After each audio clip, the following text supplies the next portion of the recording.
remembering the Northern Bahamas? You're watching the Bahamas Tonight, Northern Edition.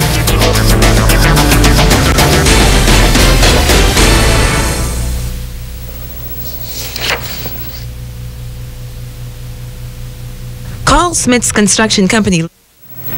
Welcome back, and now to our Generation Y report. Tonight, our Talia Hall speaks with a budding entrepreneur who has faced his challenges while trying to perfect his craft. In this report, he shares his story and inspires other young people to follow their dreams. The Talia Hall reports. Give me different emotions, different movements. There we go. And overall, just don't overthink it. Just kind of do it. Okay. They'll start you out in like a kind of... Young entrepreneur Alfred Anderson says he was attracted to cameras from the age of 8. He graduated at the top of his class as head boy at the Jack Haywood High School. Although he loved taking photos, when he went to college, he made the decision to major in computer information. Shortly after, he realized that his passion was in photography, and he shifted his focus to media production instead. The students that were put in things like cosmetology and commercial arts, they were always the students that were looked on as, you know, the not so educated students. So yes, society did make you feel at that time that being an artist was not good enough. Being an artist, you would never really make it in the real world. So for me, I felt like I did start off allowing that to really get to me and essentially try to determine my path. But over time, things change.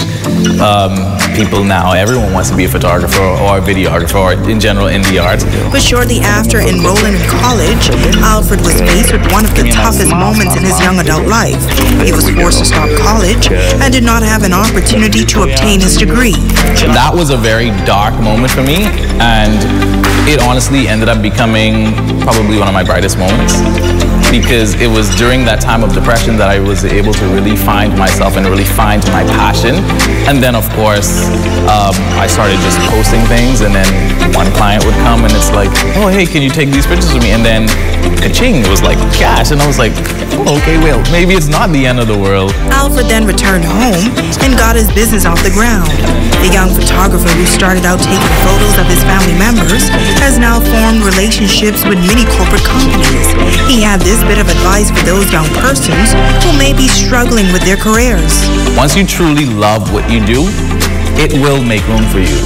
That sounds like a very cliche statement, I know, but proof's in the pudding. Like, once you put your love and you put your all into whatever it is, no matter how society may make you feel as if, oh, you're just a hairstylist, you're just a nail tech.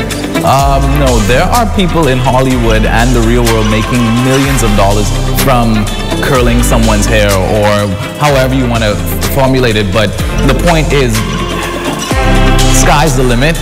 Just do whatever it is that you are passionate about and give it your all.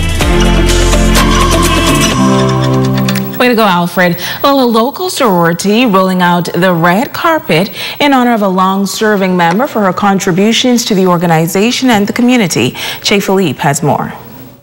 50 years ago, a young, dynamic lady joined the Delta Eta chapter of the illustrious Alpha Kappa Alpha Sorority Incorporated while studying at the Florida Memorial University. This young lady, Julie Glover, has served the Bahamian community through various service organizations for well over 50 years. She was inducted into the Delta Eta chapter at Bethune-Cookman, and so this is a very special honor to receive in a sorority. And she has given 50 years of community service. She has been extremely involved in the island of Grand Bahama. She's also a charter member of Pi Upsilon Omega chapter, which is the Freeport chapter. And so throughout the 50 years, she has truly lived up to the motto of the sorority, which is service to all mankind. Julie is a retired educator and a charter life underwriter by profession. She established the first children's library in Grand Bahama. 50 years has really come by pretty quickly. I can still remember at age 18 pledging Alpha Kappa Alpha as a college student and becoming immersed in the service that they do in the that we do in the community. And that has continued from then until now, and the years just have flown by, so that now they tell me it's 50 years. AK has given us an opportunity to fulfill both of them, particularly the second of the two commandments, the two great commandments of love. And so I appreciate that in having the opportunity to serve the community in ways that the community needs. Julie has embodied the sorority's credo to be supreme in service to all mankind. The ladies of Alpha Kappa Alpha Incorporated Pi Epsilon Omega chapter are excited to honor the very first Golden Jewel. Reporting for ZNS Network News, I'm Jay Philippe. And now it is time to ask the doctor.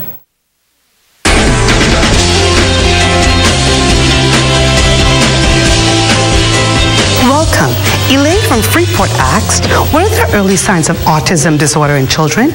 Thanks for your question, Elaine. Autism spectrum disorder covers a variety of symptoms, skills, and levels of impairment.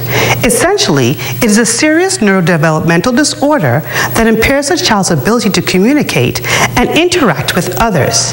It also includes restricted repetitive behaviors, interests, and activities.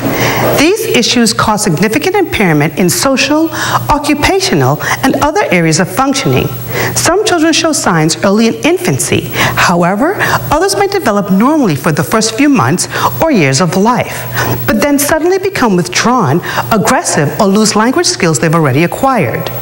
Each child with autism is likely to have a unique pattern of behavior and level of severity, which can range from low to high functioning. So if you notice such changes in your child, please have them evaluated by a doctor. I'm Dr. Monique Pratt, and this has been Ask the Doctor. Don't go away. A check on sports is up next with Ramiko Knowles.